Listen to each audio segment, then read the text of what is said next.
Assalamualaikum warahmatullahi wabarakatuh. Kami dari kelompok 1, yaitu 1 Melia Puspita, kemudian Saiful Rizal, kemudian Revina Aryaska, dan yang terakhir Atea Dia. Kami di sini akan mempresentasikan pemikiran ekonomi masa praklasik. Pemikiran ekonomi masa praklasik dibagi menjadi 4. Yang pertama yaitu pemikiran ekonomi zaman Yunani kuno, yang kedua pemikiran kaum skolastik, yang ketiga era merkantilisme, dan yang keempat mazhab fisiokratik. Pemikiran ekonomi masa Yunani kuno. Pada zaman Yunani kuno, pembahasan tentang ekonomi masih merupakan bagian dari filsafat moral dan sering dikaitkan dengan rasa keadilan. Sebenarnya, persoalan ekonomi sama tuanya dengan keberadaan manusia itu sendiri. Namun, bukti-bukti yang secara nyata hanya bisa ditelusuri sampai pada masa Yunani kuno. Pada zaman ini terdapat tokoh yang mempelopori atau berperan dalam pemikiran ekonomi, yaitu Plato, Aristoteles, dan Xenophon.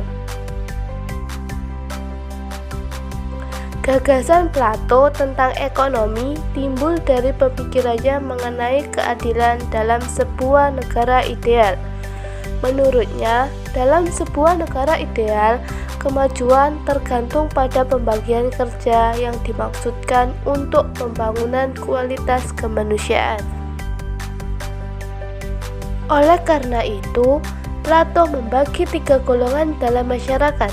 Yang pertama yaitu kelompok pengatur atau raja yang sekaligus juga filsuf, yang bertugas membuat peraturan dan kebijakan negara yang adil. Yang kedua yaitu kelompok pelaksana, ada tentara, polisi, dan pamong, yang bertugas mempertahankan negara dan mengelola pemerintah. Yang ketiga yaitu kelompok kelas pekerja atau pekerja dan pedagang, yang bertugas menyediakan barang-barang kebutuhan masyarakat. Dari prinsip spesialisasi Plato inilah yang kemudian dikembangkan oleh John Locke dan Adam Smith. Dalam buku Plato yang berjudul Republik mengatakan bahwa fungsi uang ada 3, yaitu 1 sebagai alat tukar, kemudian sebagai alat pengukur nilai, yang ketiga alat penimbun kekayaan. Namun, Plato menganggap bahwa uang itu bersifat mandul dan sekaligus tidak untuk dikembangkan atau diperankan melalui bunga. Tokoh yang kedua ada Aristoteles. Aristoteles adalah orang pertama yang meletakkan pemikiran dasar tentang teori nilai dan harga. Kontribusinya yang paling penting adalah pemikirannya tentang pertukaran barang barter untuk produksi. Menurut pandangannya, kebutuhan manusia tidak terlalu banyak, tetapi keinginannya relatif tanpa batas. Pertukaran dalam bentuk barter bertujuan untuk memenuhi kebutuhan alami, sebab tidak ada laba ekonomi yang diperoleh dari pertukaran barang dengan barang tersebut.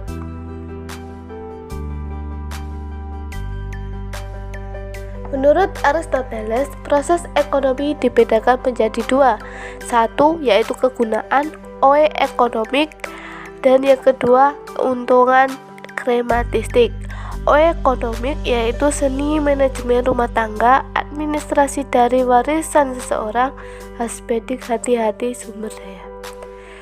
Krematistik yaitu mengimplikasikan penggunaan sumber daya alam untuk keterampilan manusia untuk tujuan yang bersifat tamak. Tokoh yang ketiga adalah Xenophon, pemikir pertama yang menggunakan istilah oikos dan nomos dalam ulasannya yang berjudul Oikonomikos, yaitu pengelolaan rumah tangga. Inti pemikiran Xenophon adalah pertanian dipandang sebagai kesejahteraan ekonomi. Pelayaran dan perniagaan dianjurkan untuk dikembangkan oleh negara. Modal patungan dalam usaha, spesialisasi dan pembagian kerja, konsep perbudakan dan sektor pertambangan menjadi milik bersama. B. Pemikiran aliran skolastik.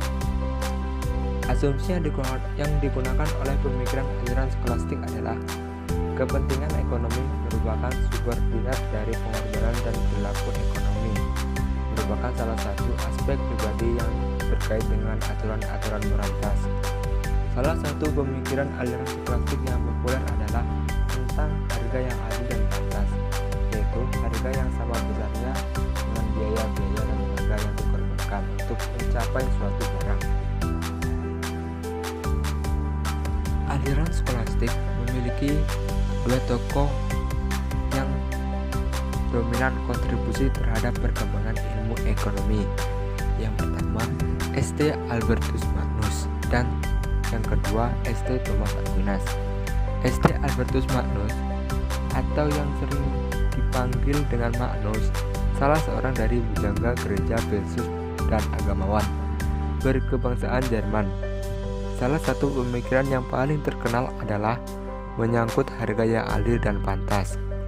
Harga yang adil adalah harga yang besarnya sama dengan jumlah biaya-biaya dan tenaga kerja yang dikorbankan dalam memproduksi suatu komoditi. Jika ada pengusaha yang menetapkan harga hasil produksinya di atas harga yang wajar, maka pengusaha tersebut dianggap melanggar etika dan moral agama. Yang kedua, St. Thomas Aquinas, atau yang sering dipanggil dengan Saint Thomas, lahir di Naples di Italia pada tahun 1225 sebelum Masehi. Saint Thomas, dia melanjutkan pendidikan di Paris. Selanjutnya di institusi ini diangkat menjadi guru. Pemikiran Saint Thomas merupakan sintesa antara ajaran Injil dan pemikiran aliran pemikiran Aristoteles. Doktrin Saint Thomas menyangkut masalah-masalah aturan hak milik pribadi, hak yang adil, dan larangan riba. Saint Thomas sendiri adalah seorang teolog dan filsuf. Di sini konsep keadilan ada dua. Yang pertama, keadilan distributif, dan yang kedua, keadilan kompensasi. Apa sih keadilan distributif itu? Keadilan distributif adalah keadilan yang berlaku bagi distribusi rumah tangga, daerah, atau suatu ekonomi lainnya. Sedangkan keadilan kompensasi yaitu berlaku dalam transaksi tukar-menukar barang dan jasa. Pemikiran atau gagasan Saint Thomas di sini ada 10. Yang pertama, hak milik pribadi. Hak milik pribadi tidak bertentangan dengan hukum alam. Yang kedua, regulasi hak milik. Yang ketiga, the stewardship of wealth. Yang keempat, the redemption of business. Yang kelima, the jurisprudence. Yang keenam, regulasi harga. Yang ketujuh, larangan riba. Yang ke-8, extrinsic settle of interest. Yang ke-9, the partnership. Yang ke-10, deposit exchange banking. Poin C, ada pemikiran aliran merkantilisme. Pemikiran aliran merkantilisme berkembang di Eropa pada tahun 1500 sampai 1750-an, terutama di Portugis, Spanyol, Inggris, Perancis, dan Belanda. Doktrin aliran merkantilisme yang terkenal adalah pandangan bahwa suatu negara dapat menjadi kaya dengan cara mengorbankan negara lain. Mereka menghendaki surplus perdagangan dan melakukan proteksi industri. Inti pokok aliran merkantilisme adalah kemajuan dan kemakmuran negara kebangsaan atau nation state sangat berhubungan dengan adanya surplus ekspor barang dan jasa di atas impor barang dan jasa dalam perdagangan luar negeri.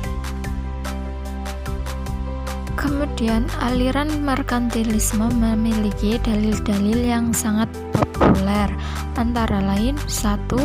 Negara yang memiliki neraca perdagangan yang surplus menunjukkan negara tersebut kaya karena terdapat aliran logam mulia ke dalam negeri. 2. Uang identik dengan kekayaan yang berfungsi sebagai alat tukar dan satuan alat hitung.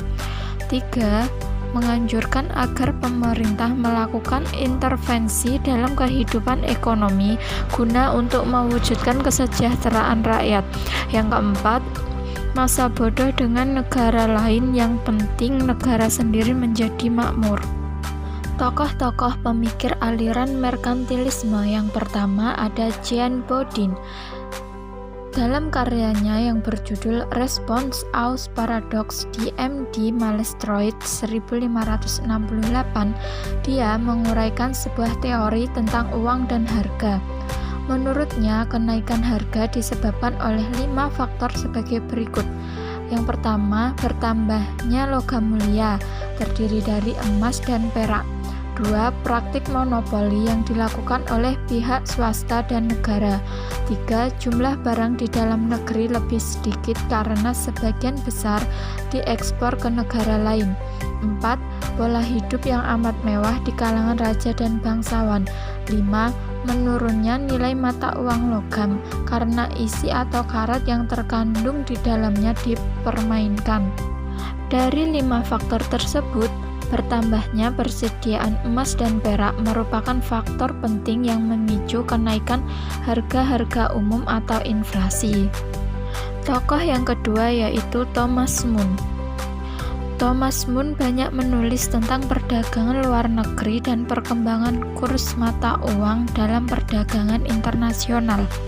Thomas Mun juga menguraikan pemikiran ekonomi, antara lain, perdagangan luar negeri akan memperkaya negara jika perdagangan menghasilkan surplus. Untuk menghasilkan surplus harus lebih banyak barang yang siap untuk diekspor.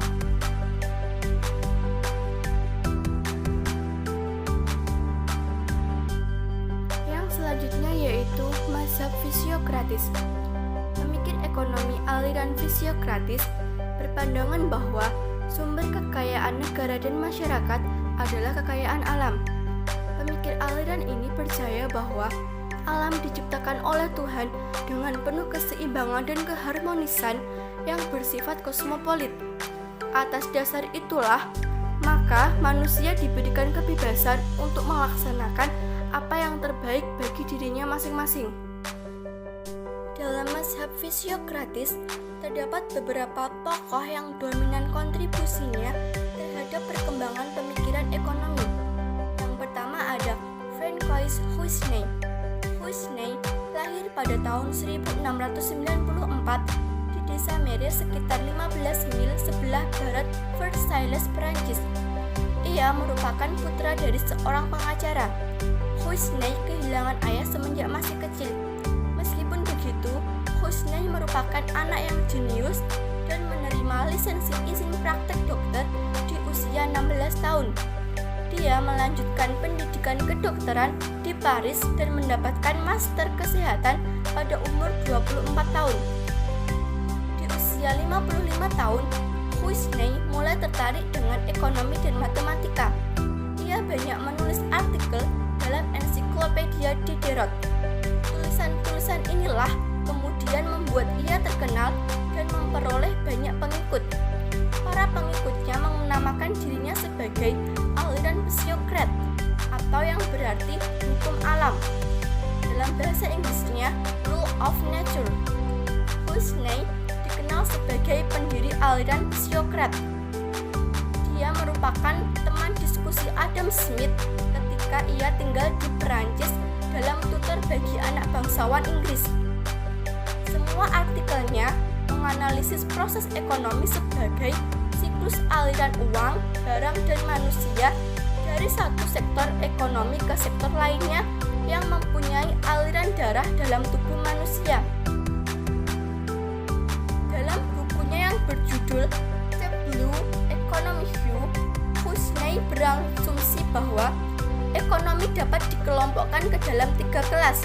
Yang pertama, sektor pertanian yang menghasilkan makanan, bahan mentah, dan hasil-hasil pertanian lainnya. Yang kedua, sektor manufaktur yang menghasilkan barang-barang pabrik seperti pakaian dan bahan bangunan, serta alat-alat yang diperlukan oleh sektor pertanian dan pekerja pabrik. Ketiga, sektor yang mencakup sektor jasa. Menurut Francois Husney, kekayaan dan kemakmuran negara bersumber dari proses produksi di sektor pertanian.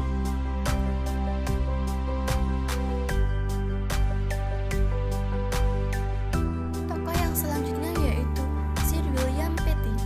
Sir William Petty atau yang biasa dipanggil dengan sebutan Petty lahir pada tanggal 26 Mei 1623 di Ramsey, Inggris. Dia berasal dari keluarga pedagang pakaian miskin di pasar yang sepi, tepatnya di kota Hampshire, bagian selatan Inggris. Pada usia 13 atau 14 tahun, Petty meninggalkan sekolah dan mencari pekerjaan sebagai awak kabin di kapal yang melintas terusan Inggris. Ia keluar dari tempat kerjanya, kemudian masuk ke sekolah Jesuit College di Caen. Petty mengembangkan metode aritmatika politik yang ditulis dalam bukunya yang berjudul Political Arithmetic.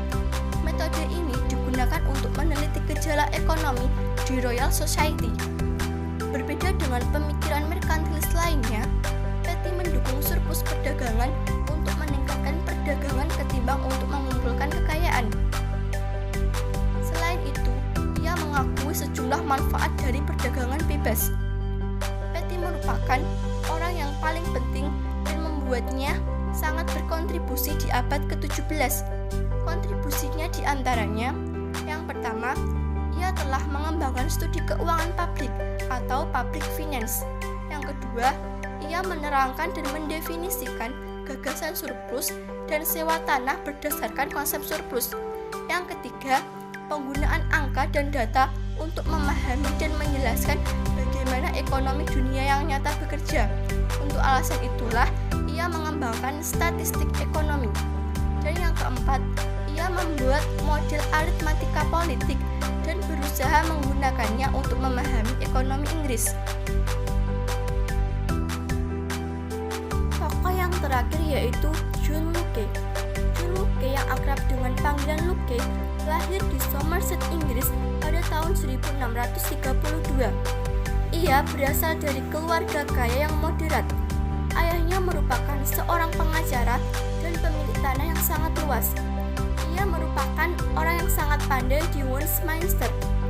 Kemudian ia mendapat beasiswa ke Universitas Oxford dan masuk ke gereja Kristen di Oxford pada tahun 1652. Locke sangat terpesona oleh penemuan William Harvey bahwa darah mengalir ke seluruh tubuh, dan ia pun mau melakukan studi kedokteran di waktu luangnya.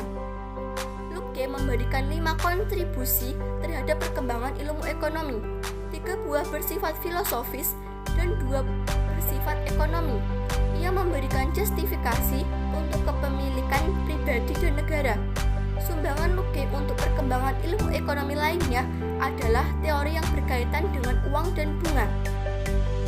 Locke mengatakan bahwa negara seharusnya membatasi tingkat suku bunga dengan alasan bahwa tingkat bunga yang rendah akan menguntungkan pedagang dan pihak-pihak lain yang ingin meminjam uang untuk tujuan bermanfaat dan karena menguntungkan bangsa secara keseluruhan.